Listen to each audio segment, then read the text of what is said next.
Welcome to Dead and Roasted. What can I get you? 1 hour, 4 stories. It's gonna be a good night. Before I go on my break and share these fascinatingly creepy work stories with you, let me give you one good reason why you should always drink Dead and Roasted over Dunkin' Donuts. Because I had some Dunkin' Donuts earlier today. True story. Got a small cold brew. It tasted like uranium. An hour later, I stood up from the couch and I swear I shifted dimensions, or my heart was trying to fly out my rear end. I'm pretty sure somebody spiked my coffee with espresso ground and super concentrated from the very center of the earth. If anyone has any idea how that might happen, let me know. Otherwise, I'm gonna stay far away from Dunkin' before it kills me. Now then, those stories I promised. Prepare for an epic struggle in a barn between a young farmhand and an unknown creature. A psychotic story about Hubert the Clown, and more. These are tales from the break room. If you're listening on Spotify or Apple Podcasts, you should review the show because leaving us an honest rating helps us reach new listeners. You can also subscribe on YouTube if you haven't already. Just look for Darkness Prevails.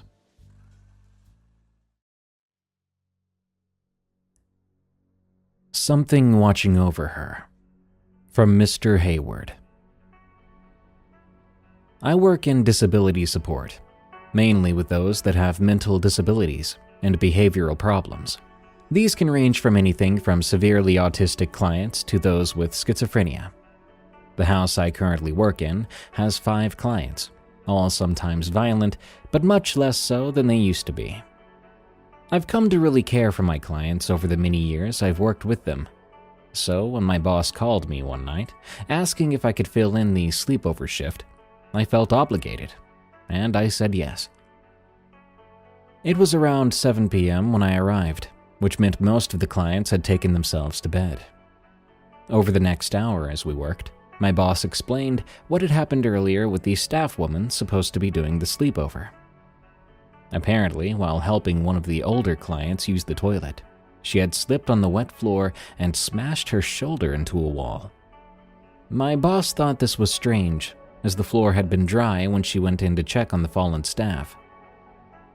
And what's more bizarre, my boss said, she seemed hell-bent on getting out of the house, just kept saying she was not staying here.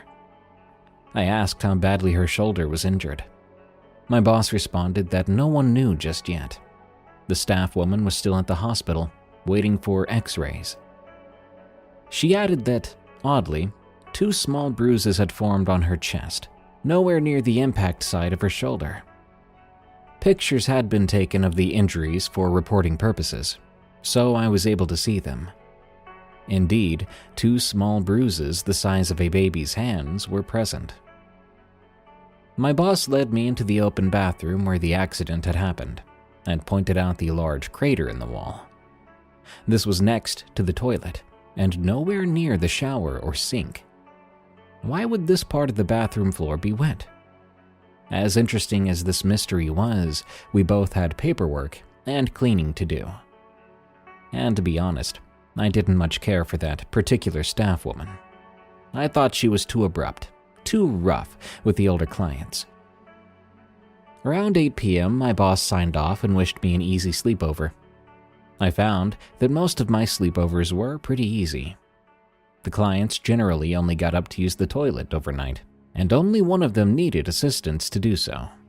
A certain client, I'll call Noodle, was currently shuffling her way down the hallway to the office, where I was typing at the computer. Noodle had lived a hard life, suffering from schizophrenia and autism, which made it difficult for her mother to care for her the older and more violent she became. So Noodle was placed in an institution at a very young age. A terrible place that just over-medicated and abused her. At one point, she was the most violent client in the state. This led to her being isolated away from everyone, even the staff. She was never really given any chance to develop beyond her violent behavior, until the institution was closed down. Then she came to this house, where for many years the staff has built a relationship with Noodle. Now she's just a cute little old lady. She hadn't even had a violent outburst in 2 years. Noodle poked her head around the office door and said, "Dirty." I told her to go to the toilet and I would follow along. Noodle only spoke with 1 to 3 words, so the meaning to her words was usually easy to figure out. Dirty meant she needed to go to the toilet, and she needed help. I walked behind her up the very long east hallway, putting on some gloves. The house was massive, divided into east and west wings, with 2 bathrooms and 2 lounges, 4 bathrooms each end. The hallways have small sensor lights at ground level, which only illuminate small patches of the floor.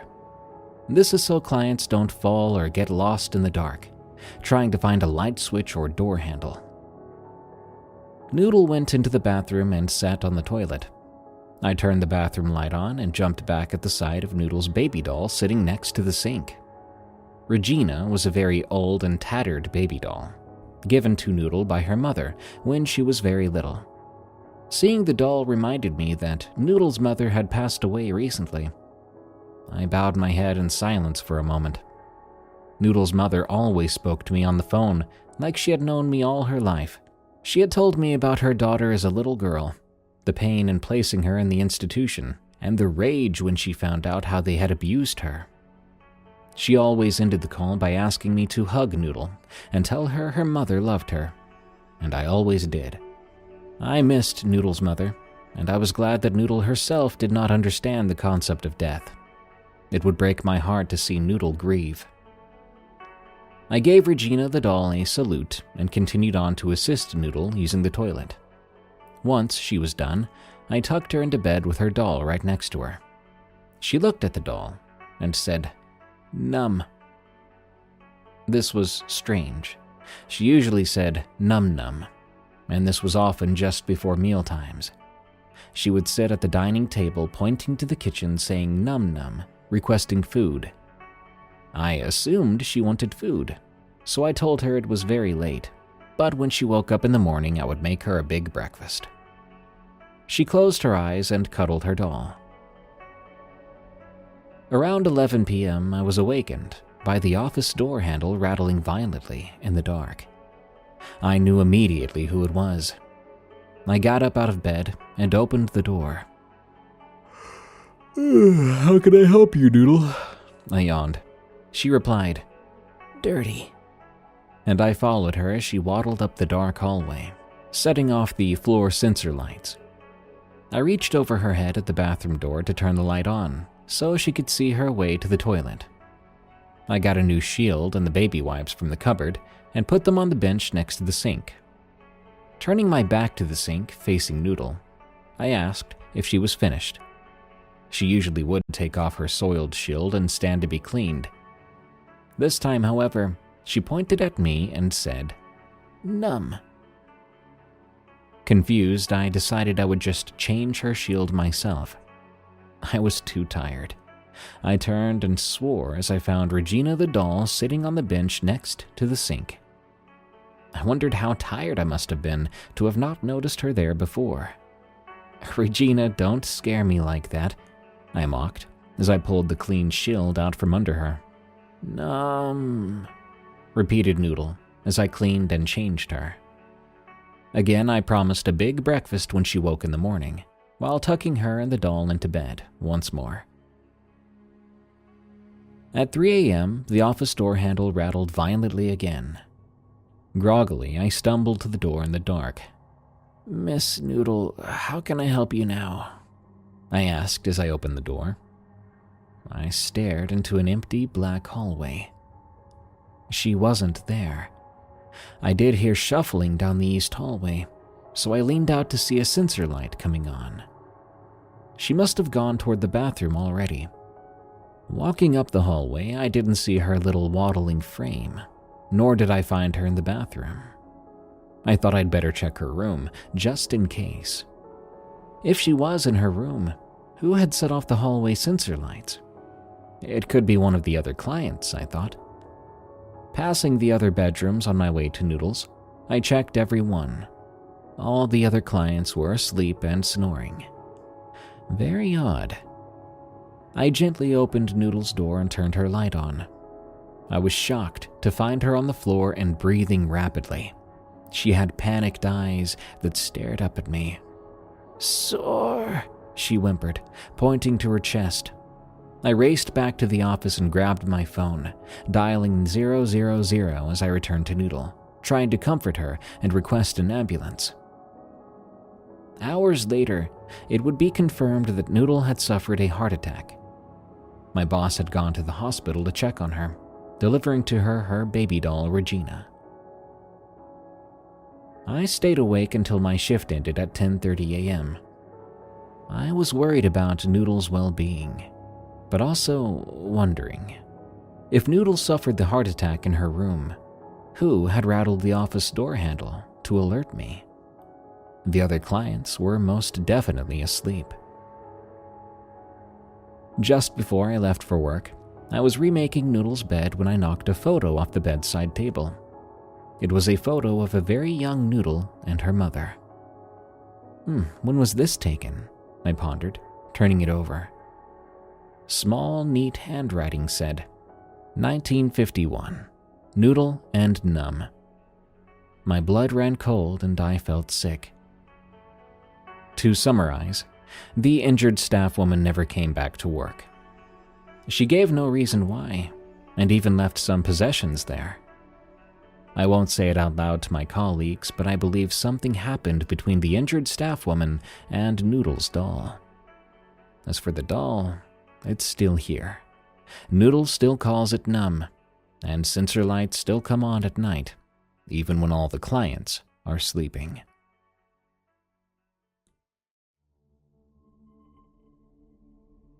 The Tailgater, from Rose Moo. I live in the panhandle of Florida, where fall is a strange blend of chilly mornings and sweltering afternoons. Growing up in the Northwest, I've always been a fan of Halloween and fall. I'm a horror fan. Films like The Conjuring always send chills down my spine. I'm probably more susceptible to fear. While I do want to believe in the paranormal, I still doubt it. One morning, though, on my way to work, something gripped me with dread, leaving me questioning everything. It was around 6 a.m. It was still quite dark out. A thick fog was rolling in, turning the familiar road into something out of a Stephen King novel. I was sleep-deprived and irritable after a restless night. I climbed into my car anyway. I drove down my driveway, then set my cruise control to 30, hoping a slow, nice, quiet drive would ease my mood. I sipped at my coffee and turned up the radio, just when a flicker of movement caught my eye in the rearview mirror.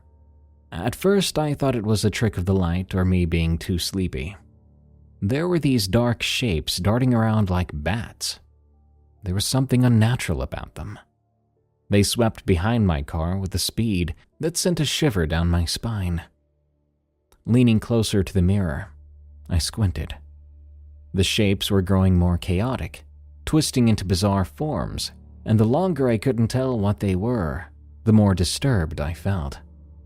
But then I saw headlights approaching, and I felt a lot better about not being alone. But that relief was short-lived, as the headlights grew larger, rapidly closing the distance. The driver behind me was soon tailgating me aggressively. I didn't want to pull over, afraid of what might happen if I did, as those dark shapes were still there. I kept glancing back, wondering if the guy was about to hit me. Eventually, I made it to the main road, and I stopped at a stop sign. I hurriedly turned, pushed the gas pedal down, and tried to escape. But the car behind me remained relentless, and the shadows around me seemed to only get worse, constantly flickering past my windows. I sped up, trying to reach my office where safety awaited. The next 15 minutes felt like forever. The sun was starting to rise, and just ahead, I spotted the dim glow of the community center and the silhouette of a police car parked in the lot. I pulled in quickly, feeling the weight lift off my shoulders as I left the road. The moment I put that car in park, the shadows vanished, and the fog began to recede. The tailgater didn't follow. Thank God. I exhaled a big, long breath and could feel my heart still racing. There was then a sudden knock on my window. I looked up to see the police officer. He looked concerned. With shaky hands, I rolled down my window. "Are you okay?" he asked. I told him what happened, describing the tailgater and the strange shadows. His expression turned to confusion. "Yours was the only car I've seen on the road in about an hour." I felt an intense chill then. Hesitantly, I prepared to head back onto the road to finish my drive to work. And to this very day, I wonder what in the world I saw. What happened to me? Or I guess, what almost happened to me.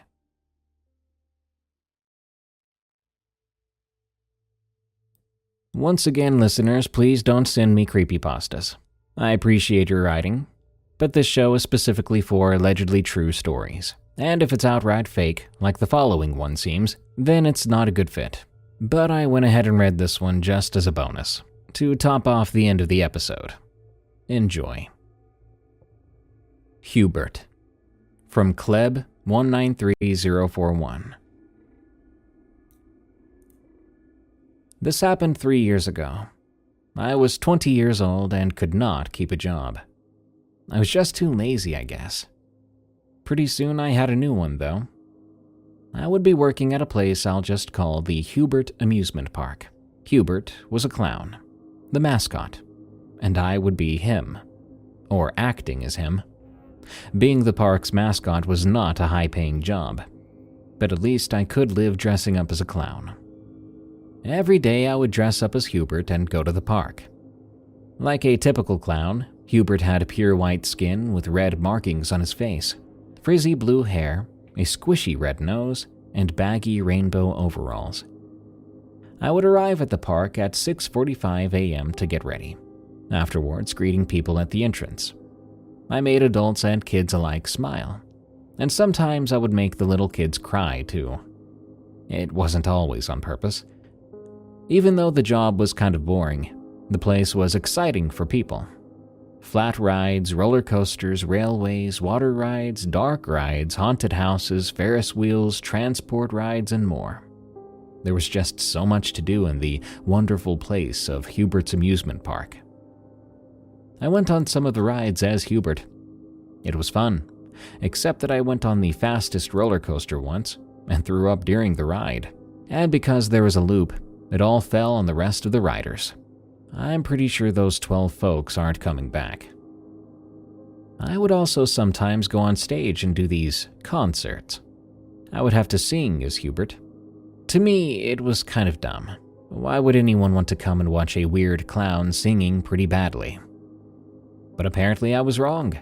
A ton of people bought tickets just for stuff like that. There were some downsides to the job. Slowly, I was beginning to lose more and more sleep, and I wasn't sure why.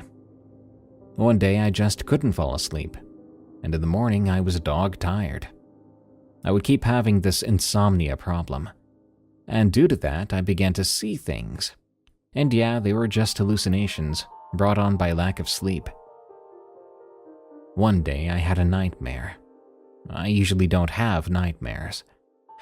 There was a dark shadow quietly zipping through the forests around the amusement park. It made this peculiar noise. Then I realized it was laughing. The dark shadow got closer in my nightmares, but I still couldn't tell what it was. Though I couldn't make it out, something I did notice was that it was carrying a pretty big sack. I remember in my nightmare, the dark shadow stopped moving. It threw the sack on the ground and pulled out a knife. It glinted in the darkness, and in its reflection, I could see blue hair. The shadow then unfolded its hands, revealing 7 more knives from the crevices of his fingers. It threw them one by one into the heart of that sack. The dream then shifted to a dark room. A dark shadow was hanging from a rope attached to the ceiling. There were knives stuck in its back and blood on the walls. That's when I woke up. It was 4 a.m. and I could not sleep anymore, so I just sat there thinking about this nightmare. It was so detailed and felt very real. I decided to walk to work that day just to clear my mind. When I arrived, I went into the changing room so I could change into my Hubert outfit. I saw a newspaper lying on the table.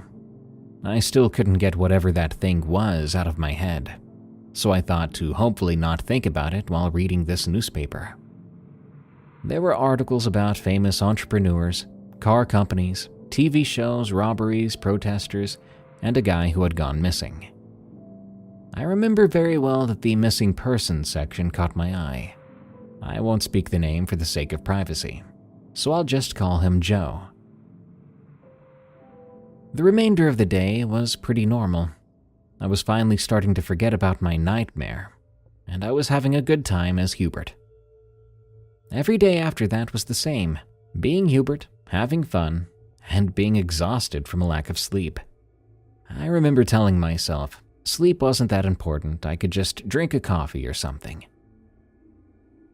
A week passed by, then a month. There was a lot of drama about people going missing. The police sucked. Somehow they still didn't know how people were going missing, and because of that, folks around town were getting worried. One night after work, I went home and cooked myself a dinner, and as I did so, I heard a strange noise, a sort of thump.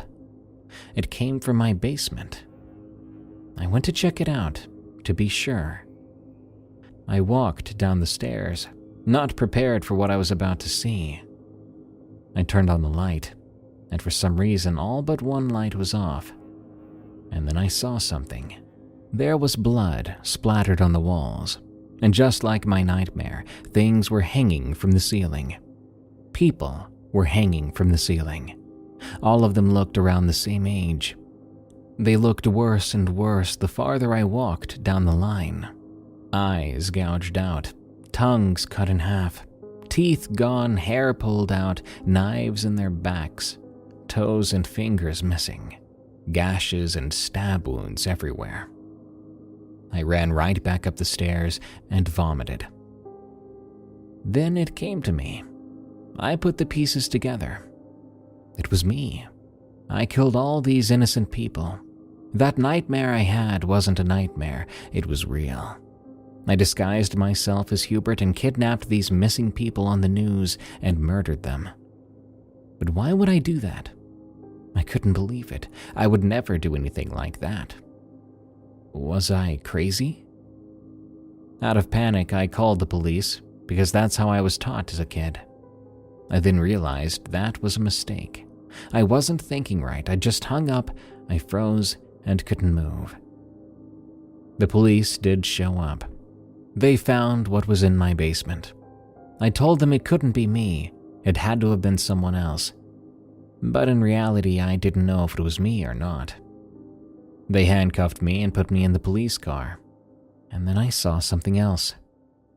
Right when the car began to move, there I saw Hubert. Hubert was holding knives in one hand and waving at me with the other.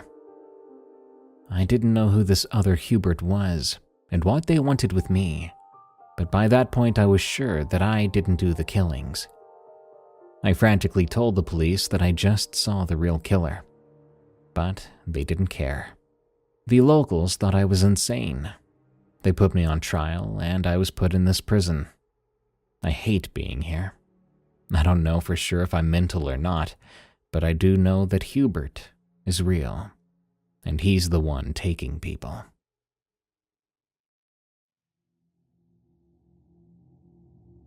Trapped in the Barn, from Not Afraid of the Dark. I had an encounter that changed my life, or should I say nearly took my life, which happened in the great state of Washington. I was 17 years old at the time.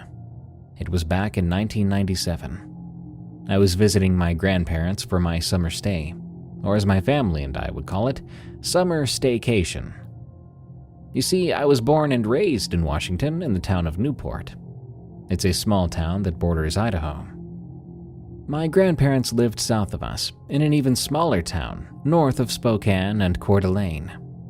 When I was around 8, my parents moved our family to Newport Beach, California. Yes, from Newport to Newport Beach, which we think is funny. All my siblings liked the move except for me.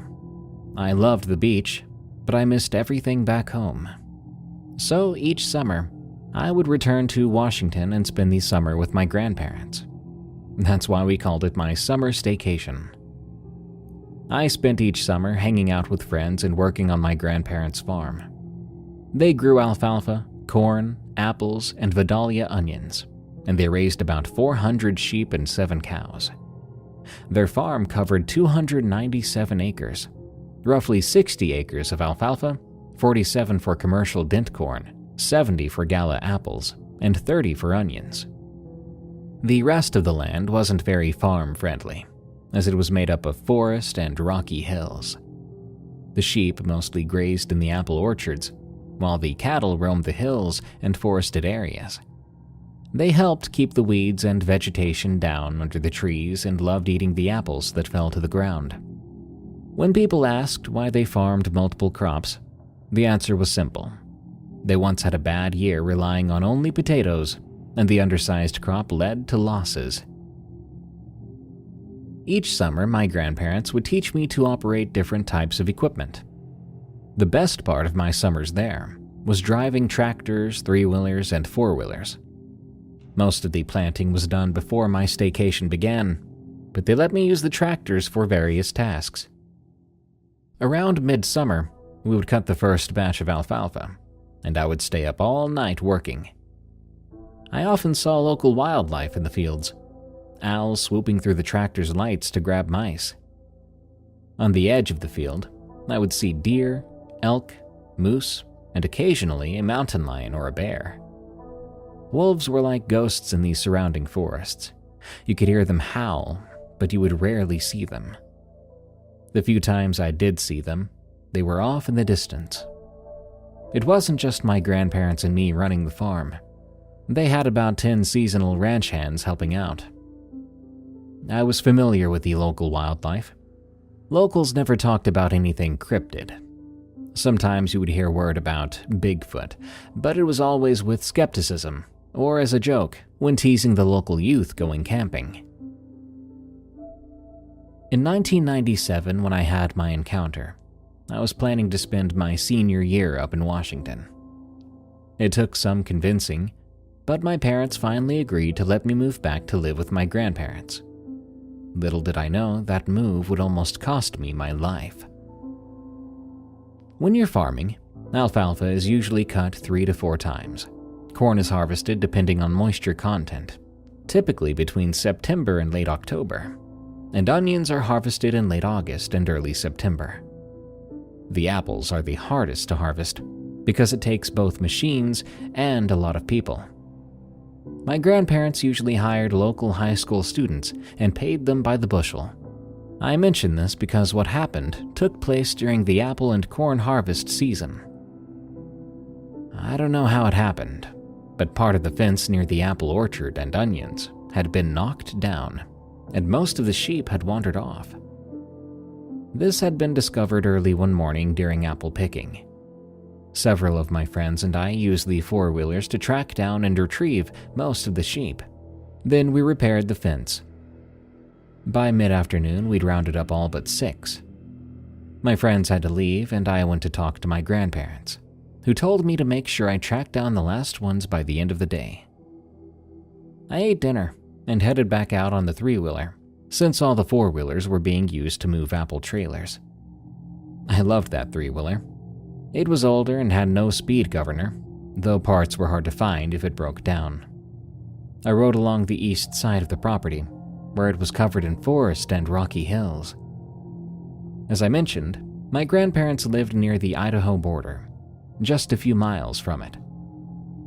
To give you a sense of the land, the southern and eastern parts of the farm were rocky hills with brush and trees, making it the worst part of the land. There were very few fences in that area, but if I saw the southern fence, I could get my bearings. That fence belonged to the Mendez family. They farmed a little wheat and a lot of alfalfa, and tracing their fence westward led to Amish family farms. To the north was a main road that bordered everyone's properties. As I headed east, I started my search where we had found the sheep earlier. Looking around, it was hard to tell where the remaining sheep could have gone, so I made my way to the top of a hill to get a better view. That didn't help much, so I searched for an area that sheep would naturally follow. The most likely path seemed to be at the bottom of the hill, which wrapped around to an old, half-finished rock quarry. The problem was that the quarry had filled with runoff and resembled a marsh. I cut across the hilltop and stopped at the top of the slope leading down to the old quarry. I flipped the kill switch on my three-wheeler, got off, and walked over to the edge before the slope tapered down to the marshy drop-off. It was quiet out there. I could feel a faint wind blowing past me toward the swamp, and I thought to myself, what an eerie sight. The exposed hill was dotted with sagebrush and loose rocks, weathered by time. Some large rocks looked like they could be rolled down into the marsh below. Part of the rock face was gray, but most of it was red. In the evening light, the whole area looked grim. I checked my watch. It was 7:47 p.m. The sun was about to set, and twilight was fading fast. Haunted by holidays. I suppose walking alone through the crowded night market in the middle of the city wasn't the smartest idea, but it was only chance to get something from my little brother's birthday. With 2 days left and no gift in hand, I didn't have much of a choice. I had asked a few friends to come along, but with it being the holiday season, they were all busy with their family, so here I was on my own. Fortunately, my brother's birthday happened to be a day before Christmas. So when I came to the market, it was much busier than I expected. I weaved through the crowd, checking out the colorful trinkets and handmade jewelry. After stopping at a small booth selling leather bracelet, I picked out one I thought my brother might like. I got a little hungry after that, so I decided to stop at the food court. I got myself some skewers of roasted chicken and looked for a place to sit. Most of the tables were already full, but I managed to find a place. That's when a man looked out twice my age sat across from me. I glanced at him briefly and shifted uncomfortably, keeping my focus on skewer. There were plenty of other benches he would sit at. Why here? Sorry, it's crowded, he said, catching my eye. I nodded politely, but didn't respond. I didn't want to engage, just finished my food and left. But then, something in the way he was watching me made my skin crawl. I decided it was time to go. Grabbing my bag, I stood up to leave, but before I could take a step, I heard him mutter, "You don't want to do that, Stella." I turned around to look at him. I stared at his face, not knowing what to say. How did he know my name?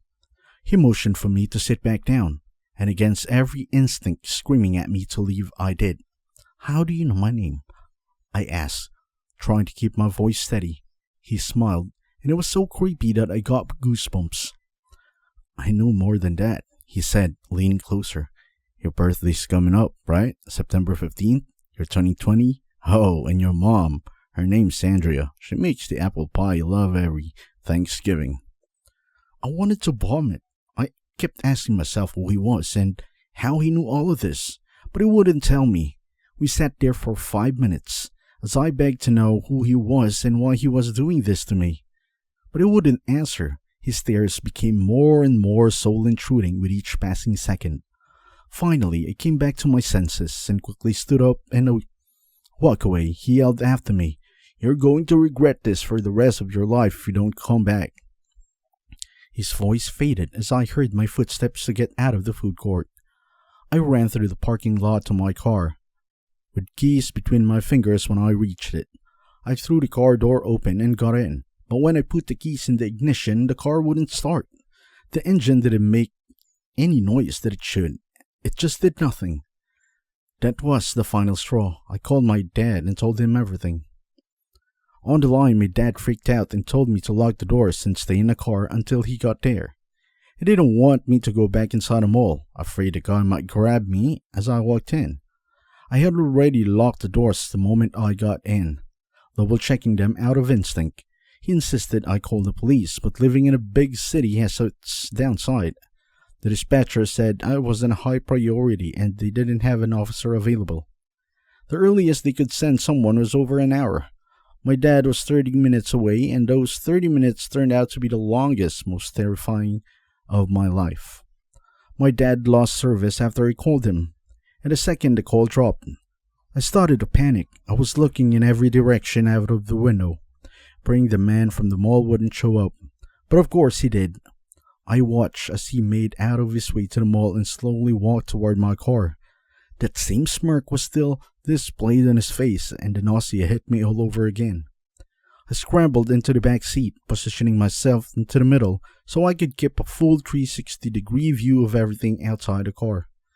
The man was just standing outside the door when he began telling me how he had loved me since I was just a little girl, and how, at the first sight of me at a park so sweet and playful with my family, he knew he had to have me. He also had to try to take me many times before, but I was always with other people, and it was too risky. He said he liked me more than when I was younger, but he still wanted me now. He said he was going to take me, and then we'd run away together and get married. He even said that he couldn't wait to see me with his carrying children. By this point I was bawling, desperate for the nightmare to end.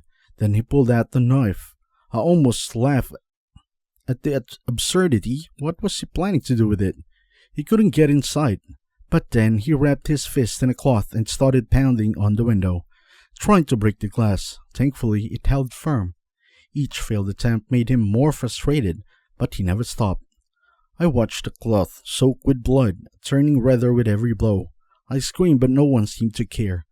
People were actually walking by, seeing what was happening and doing nothing. Right there in the broad daylight, my faith in humanity nearly shattered that day. When he finally realized he wasn't going to be able to break the glass, he started just asking me to get out of the car. He kept telling me that he loved me and wouldn't hurt me, and that I should get out and live the way we were meant together. It was nightmare, of course. I wasn't going to open the door and leave with him. I wondered if he was actually delusional enough to think that I would. The minutes went by slowly, and I began to wonder if my dad was ever coming. If anyone was going to save me from that man who had clearly been stalking me for years. My mind began to race. I started thinking about what I'd do if he get into the car. My dad always told me that if I was ever in a public place and threatened with a gun or a knife, to never go with someone. You're more likely to live if you scream and run than if you get into the car with someone threatening your life. So that was my plan. If he got into the car, I'd run and scream because my life depended on it. The man stopped and started circling my car over and over. I could see him thinking, but I had no idea what was he going through his mind. Then out of nowhere, he began screaming and stabbing the sides of my car. He shouted that I had destroyed his life, accusing me of forcing him to the obsession and blaming me for more the years he spent planning our supposed future together. His voice grew more frantic as he screamed about how much he loved me, swearing he wouldn't stop until he had me. Then he threatened that if I didn't come out, he had no choice but to hurt me, even though he claimed he didn't want to. I started yelling at him just to leave me alone when a man tackled him to the ground. I scooted to the side of the car and watched out of the window as my dad began the beating out of this man. Well, he wasn't actually dead, but from what I could tell, he was close to it. My father called the police, and I guess they considered the situation a high priority.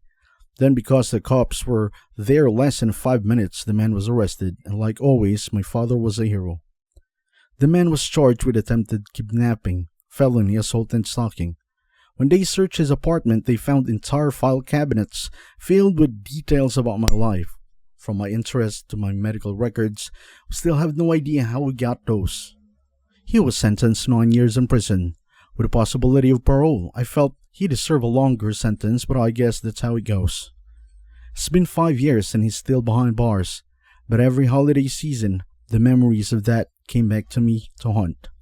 Whenever I have a panic attack, I have to remind myself that my dad was there in time to save me, and I know I can always count on him. I'm forever grateful for everything he did that day. A holiday gift from a stranger. Receiving anonymous gifts leading up to the holidays might sound sweet, maybe even romantic, but in my case, it was neither.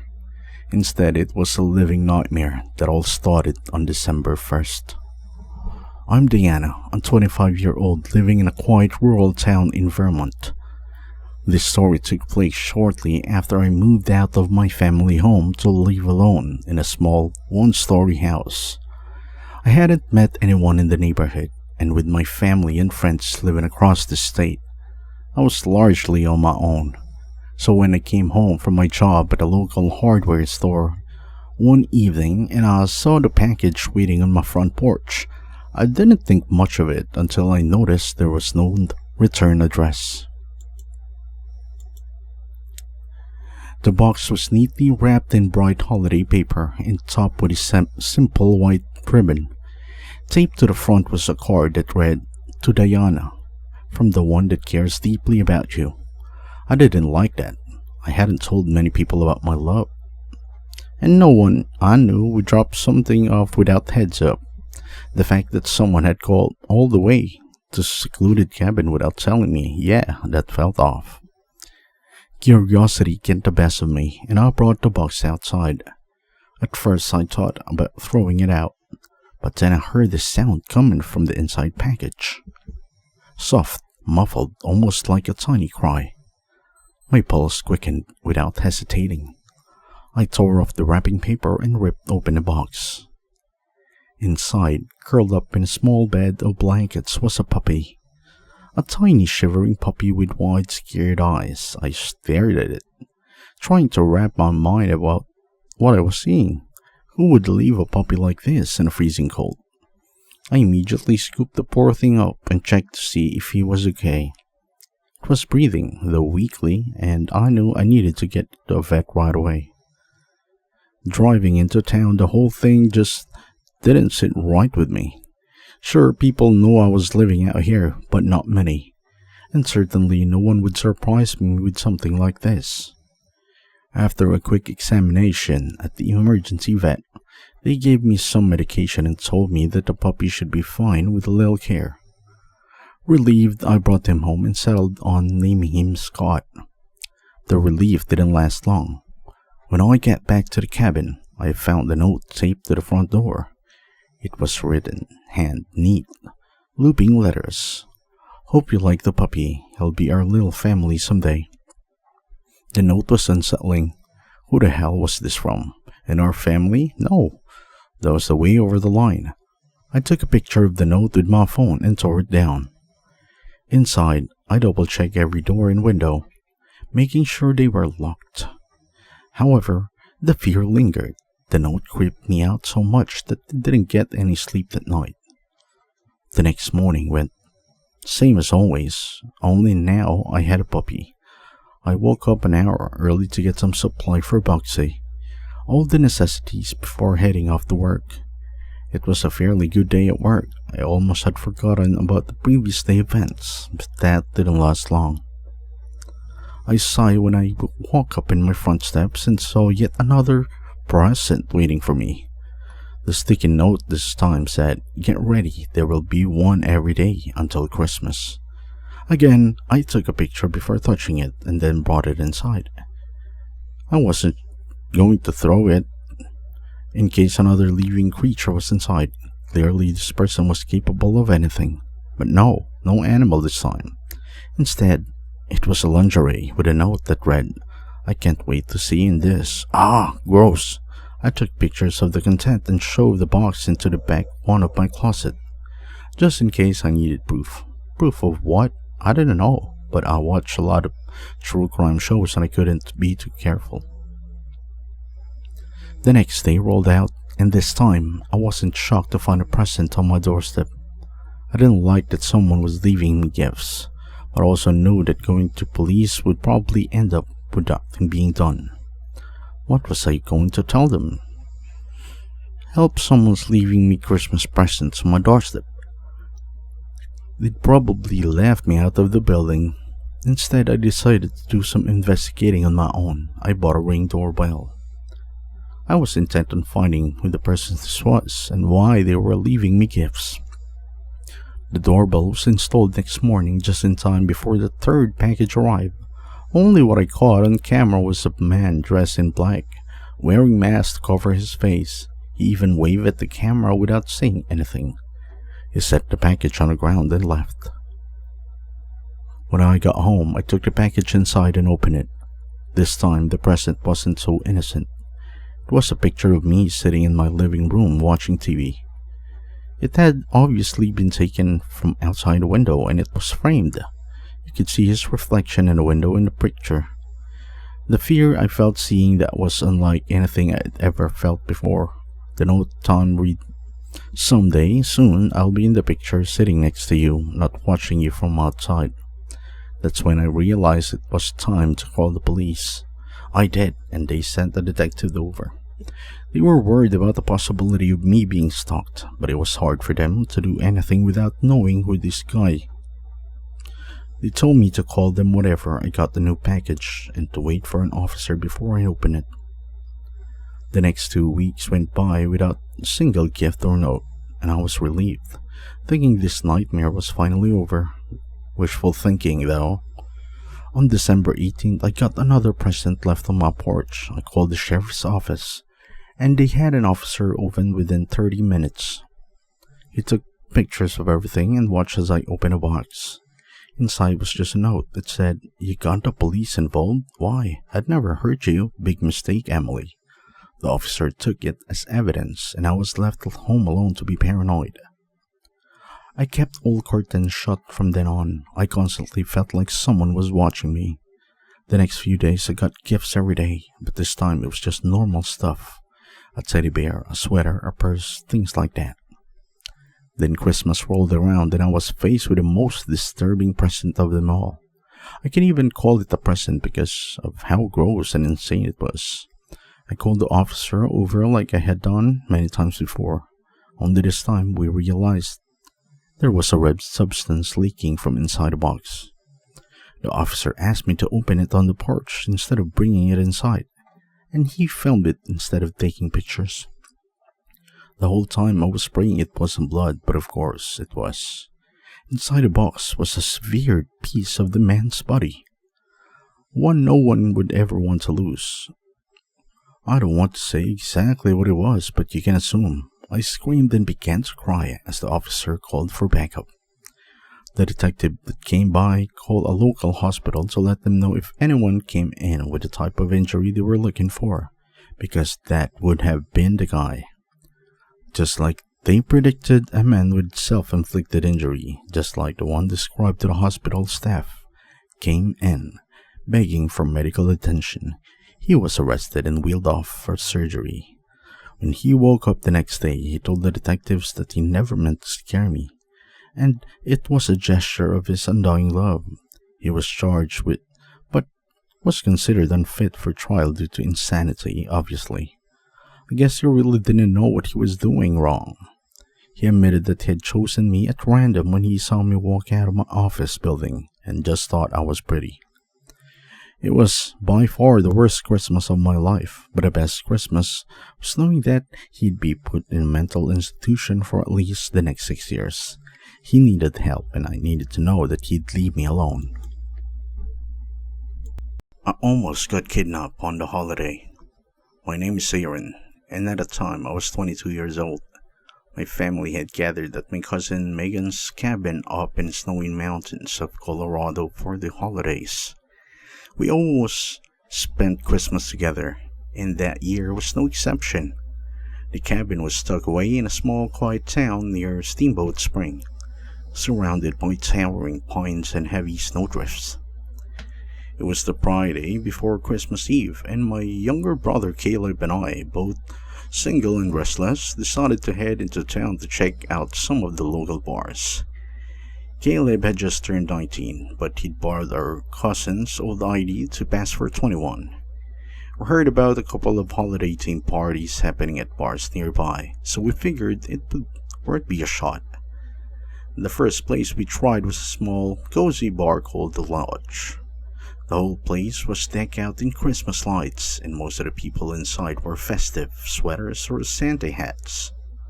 The problem was, as soon as we got to the door, the bouncer didn't even look at Caleb's ID before waving us off. It was freezing outside, so rather than stand in the cold and argue, we decided to move to another place farther down the road. We ended up at a bar called Snowdrift, where we got into without trouble. Inside, garland hung from the rafters and Christmas music played softly in the background. While I was ordering a drink, Caleb caught the eye of an older woman sitting at a bar. She was probably in her late 30s, maybe early 40s, and after a few minutes, I noticed they were deep conversation. I didn't think much of it, but I overheard her compliment on his strong build and rugged good looks. To me, it felt weird, a little of course, but Caleb seemed more than happy with the attention. The woman was wearing a bright red Santa hat and a tight-fitting Christmas sweater that was a bit too revealing for the snowy weather. She had a flashy grin and a voice that was too loud for quiet space. They talked for what seemed like forever, and I ended up chatting with a couple of locals at the bar to pass time. Eventually, Caleb tapped me on the shoulder and told me he was going to leave with a woman. I raised an eyebrow, but he seemed excited, so I let him go, figuring he'd be fine and stay at a bar for another half an hour before calling a ride share back to the cabin, assuring Caleb would be having a better night than I was. About halfway through the drive back, my phone rang. It was Caleb. I answered, but all I could hear was static and muffled voices. For a moment, I thought it might be a pocket dial, but then I heard a man's voice, low and rough, saying something I couldn't make out. Suddenly, I heard another man shout something in the background, followed by Caleb's voice screaming my name and yelping for help. My heart sank as the line went dead. I was under the impression he was alone with a woman. I tried calling him 10 times, and finally someone picked up. But it wasn't Caleb. It was the voice of some older man with an extremely deep voice. When I asked who this was, he said he found the phone on the sidewalk. I asked him if he could drop the phone at my uncle's place or he could meet me somewhere. He didn't answer that. I just heard talking in the background, and then I heard screaming. It was Caleb's voice. He was screaming my name, screaming for help. "Aaron, help, please!" Then the call disconnected. I immediately told the driver to pull over, and as I tried calling Caleb back again and again, the driver asked me what happened. I explained the situation to him, and he urged me to call the police. That's exactly what I did. The police came to my uncle's place, where I woke up my family up, informing them that Caleb was in trouble. I had to give my best description of the woman's appearance at the bar, and what time he left the bar. Then my dad and I, along with the police, went to the bar where we were at, and it was then that I got a phone call from a random number. It was Caleb. He was out of breath, gasping in the tune, explaining that he was kidnapped and barely escaped. He was currently using a stranger's phone. All of us went to Caleb's location, which was a sketchy street somewhere up north from the bar, Snowdrift. When we found him, his face was a bloody mess. He had 2 black eyes, and all of his possessions that he had on him were stolen. He gave his whole story. He left with a woman who claimed to have called an Uber. When the alleged ride arrived at their pickup point, which was in some quiet back alley area, Caleb found out once inside the car that it wasn't in fact an Uber. It was a trap. There were 2 men in the car who immediately held him down and threatened him to shoot if he didn't keep quiet. They started to drive him for a while, and during this time one of the men called my number. They threatened him if he yelled out anything, which he did. And that explained the bloody face and black eyes. They broke his phone and took his wallet, keys, and whatever else was on him. As the car was stopped, he wasn't being held down anymore. He ran for it out of the car. They didn't chase him. The car just sped off and disappeared. He said he believed they were going to kill him and dump his body somewhere if he didn't run. Police apparently were never able to identify the woman who appeared in the video footage from the bar. Caleb said none of the men were wearing masks, which was more reason he thought they'd kill him. Caleb had returned home safely, but a whole holiday weekend was ruined. On Christmas night, we were all jolted awake by his screams in the middle of the night. He was shouting, "She's in the house!" I rushed to wake him from whatever nightmare he dropped in. But his words stuck with me. Hearing him scream, "She's in the house," brought back the memory of her creepy smile, and I ended up sleeping with one eye open for the rest of the night.